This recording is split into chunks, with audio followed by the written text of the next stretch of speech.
Hi guys, welcome back to Making Mindfulness Fun. So today we're going to talk about the 3 reasons you might be mistyping for your MBTI. Now in our last video, we talked about cognitive function, which is related to your Myers-Briggs typing indicator, but we explained how it's great to know if you're an ENTJ or an ISFJ. It's great to know those numbers, those letters, but it's more important to understand the cognitive functions of it.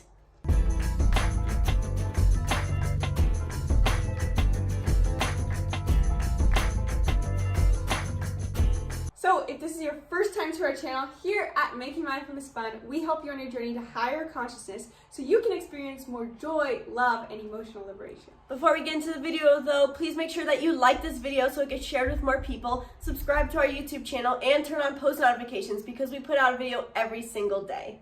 All right, so before we get into it, look at this stuff is kind of complicated. I know we're trying to make mindfulness fun. It's so empowering when you're mindful.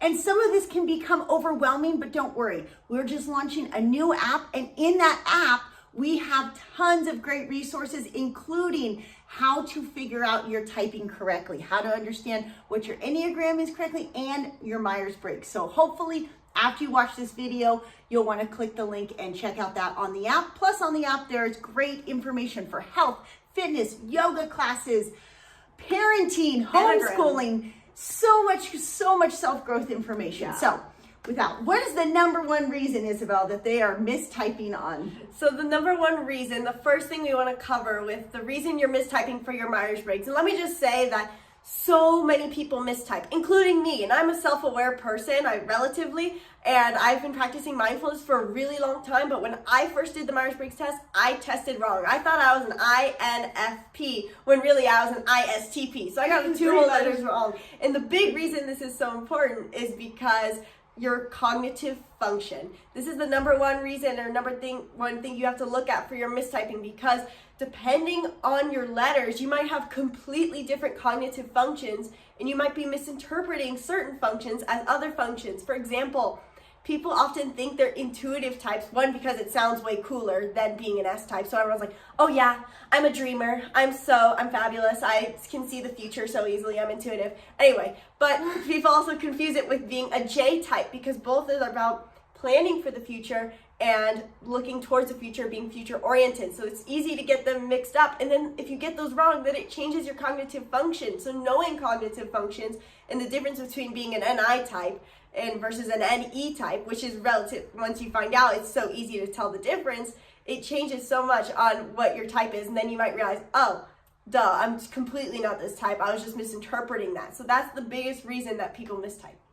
For the second reason a lot of people mistype is just your programming. So much of the world is operated as, they want to push us into this cog mentality. And so we go through the motions of our life. We go to school, we get good grades, we get into a good college, we get a career, we start a family, we have debt. Eventually, maybe we get to retire and then just start living our life.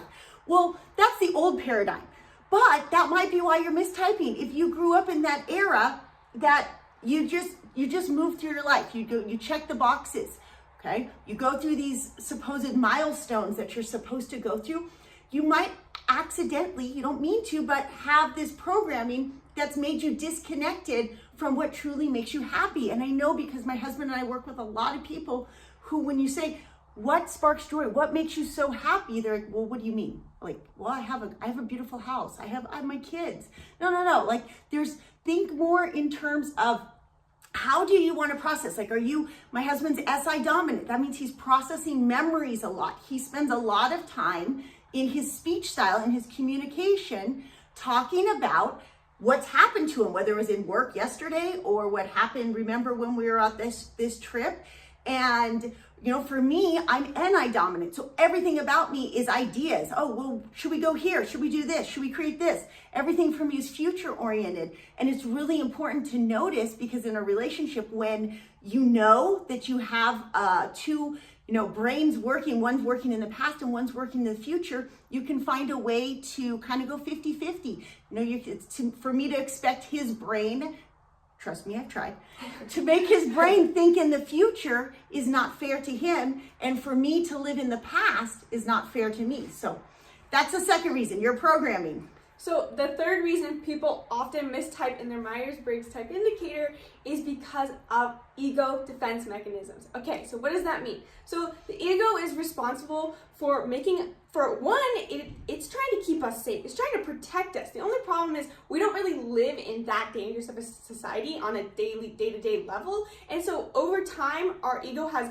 evolved to perceive any social rejection or feelings of unworthiness as life-threatening. So in general, our ego's role is to keep us feeling good, but it often looks to the external world and uses comparison and stories and just general defense mechanisms to make sure it feels like I'm the best, I'm great, I'm worthy. So how does it have to do with Myers-Briggs? Well, a lot of times what happens is people tell themselves a story about what they really are rather than what they actually are.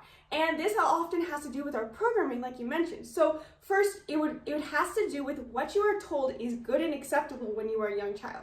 And so I'm going to go through each function really quickly. So for example, a lot of people think that they're extroverts even though they're introverts, or vice versa.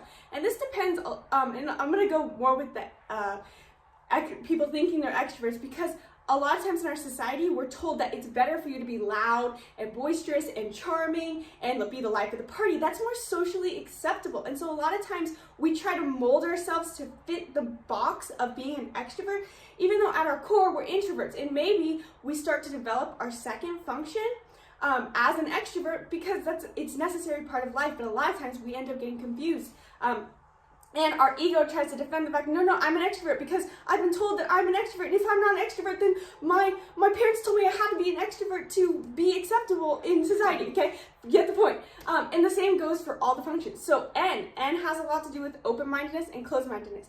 Of course, all of us are told that, and it is good to be an open-minded person. We're striving to be open-minded people, even if we're not at our most open-mindedness yet. And so if we're told, oh, you should be open-minded, we often cling on to the idea, I must be open-minded. And we're so clinging on to this, I should be that we take the test of Myers-Briggs and we say, oh, I'm open-minded. Well, you have to self-reflect. Am I currently actually open-minded, or am I still closed-minded about a lot of things in my life? And you have to be honest with yourself and let the ego dissipate, because the ego wants you to believe that you are open-minded, because if it thinks that you're closed-minded, then, oh my gosh, what are you going to think of yourself? Okay, the same goes for feeling and thinking. If you're told that you have to be kind and compassionate and empathetic to all people, and it turns out you actually end up being a more thinking type, which is not a bad thing, then you're going to feel shame about yourself if you realize that you're thinking type. Both sides are good, but you have to have self-awareness and let the ego fall away. And I think it's important because they both touched on this idea that N is better, because we know a lot of people tend to mistype with N versus S. And personally, I think it's one of the most important things to not mistype on, because it sets you up for completely different paths in a lot of ways. I mean, right here in our mix, we have 2 N's and 1 S. And I gotta tell you, until when it was only Gabby and I running Nomads as N types, we were limited. Like, Isabel completed the picture of our business in so many amazing ways, because S is not necessarily just closed-minded, it's detail-oriented. She can see details that Gabby and I were so busy, like we call it unicorns, like unicorns.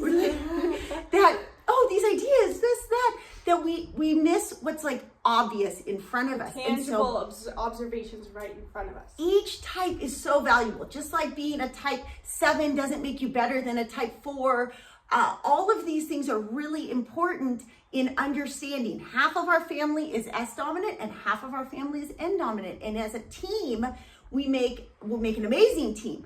But independently, if we told ourselves that we were the wrong type, we would really struggle with bringing our value to that team. Yeah. So we're really excited about launching this app. It's something that we've wanted to do for so long, and we're so excited that we get to put our Precision Personality Hacker, all our information on that in there. So please check it out with the link in the description and wait for the launch date. We are so excited about it, and we think it really will help you, because people sometimes will say, especially who are into more deep psychology, that Myers-Briggs doesn't matter, it's just stupid. But we believe that Myers-Briggs and Enneagram can both really help you with living on the path to fulfillment, especially if you understand yourself and if you type correctly. Or otherwise, if you're typing wrong, it's going to hold you back in so many areas. So please leave a comment below if you enjoyed this video, and if you have any questions, we'd love to answer them, and stay tuned for further videos.